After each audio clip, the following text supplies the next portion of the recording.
me. C is for crow, with feathers so black.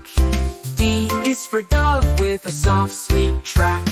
E is for eagle, soaring so high. F is for finch, flitting nearby. G is for goose, honking in the sky. H is for hummingbird, zooming by. I is for ibis, with a curved beak.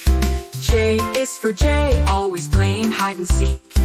K is for kiwi, small and round. L is for lark, singing the sweetest sound. M is for macaw, colorful and bright. N is for nightingale, singing at night. O is for owl, hooting at the moon. P is for parrot, with a colorful tune. Q is for quail, running on the ground. R is for robin, hopping around. S is for sparrow, flying so neat. T is for toucan, with a beak so sweet. U is for upland sandpiper, flying so high. V is for vulture, circling the sky.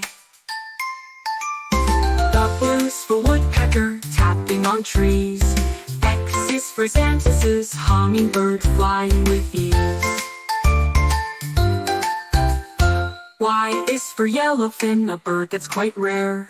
Z is for zenithia, dove with feathers to spare.